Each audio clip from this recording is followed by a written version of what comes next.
While Starfield merely disappointed fans, Cyberpunk was an abomination that was spewed out into the world to meet a financial expectation for the fiscal year, which foisted an inexcusably horrendous product onto an unsuspecting audience. What made this betrayal sting even more is the customer-first approach CD Projekt took with updating Witcher 3 with free quests, and the absurdly cheap pricing for one of the best DLCs of all time. So it's fair to say they had a lot more to prove with Phantom Liberty. Starfield, to the shock of many, didn't have horrendous optimization in the way many BGS games do at launch, but it still failed to capture the fans' hearts. But Starfield's DLC is a much more exciting prospect, because it positions its DLC in a fascinating way, and it follows up on that promise in spades. I often ignore most DLC. When I'm done with a game, I move on to the next. When the new releases slow down at Christmas and the American summer, I often find the time to replay some massive games whose side content I didn't interact with all that much. This summer was Forbidden West and Witcher 3, and last Christmas was Ghost of Tsushima. I like to save the big DLCs and expansions for those replays, as re-downloading a game I've forgotten how to play and then being launched straight into end-game level fights is a disorientating experience, and often requires me relearning the muscle memory of the game, and then I just give up.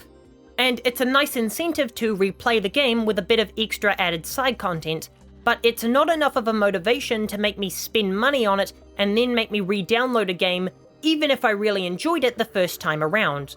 However, for the first time, I played 2 DLC at launch, Phantom Liberty and Shattered Space, but for 2 entirely different reasons: morbid curiosity and genuine curiosity. As I said before, Cyberpunk had much more to prove with its DLC, as it had to win back a fanbase it scorned in a despicable way, after building up so much goodwill with its community, so I wanted to see how Cyberpunk had been retooled and improved upon so I could judge the final product. Nothing about Phantom Liberty's marketing made me all that excited.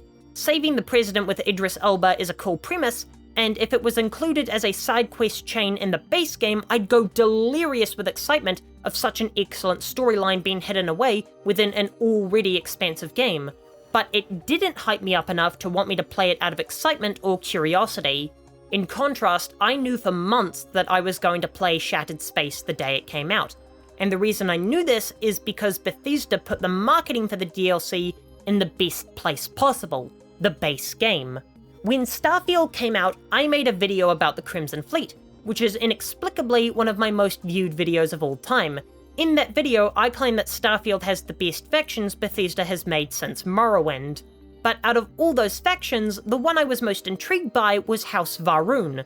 They just seemed so out of place in this universe, with the prim and proper UC, the rugged Freestar Collective, and the cutthroat Ryujin Industries / Crimson Fleet. The Space Snake worshippers felt out of place in a game that didn't have a large focus on religion. The fact that this group is never meaningfully addressed in the base game only heightened my curiosity, as the small T's scattered across the galaxy only piqued my interest in this eclectic group further, and when Shattered Space announced that the DLC would focus on that group, I was immediately sold.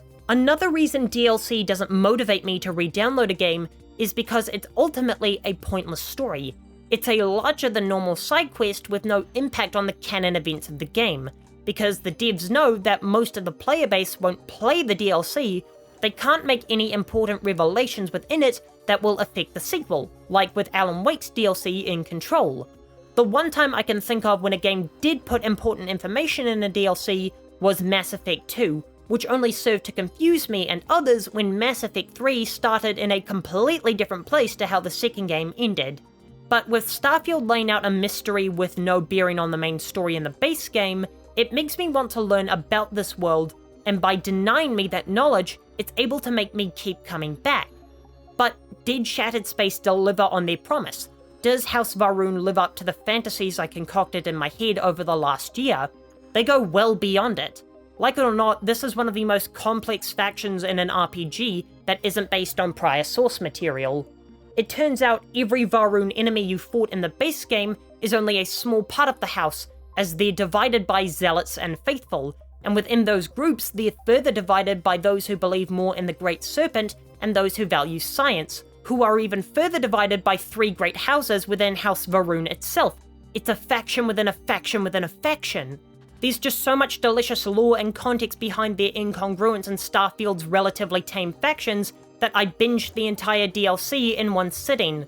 But is this one of Bethesda's best DLCs of all time, and more importantly, does it save Starfield? No.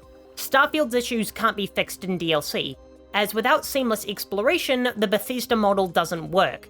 But Starfield didn't need to be a Phantom Liberty that has to restore faith in a studio that previously devoted itself to customer satisfaction. All it had to do was fulfill the curiosity and plot points set up in the original, and to me, it went above and beyond. I'll be back in 2 days. In the meantime, here's that video where I talk about how great the Crimson Fleet is.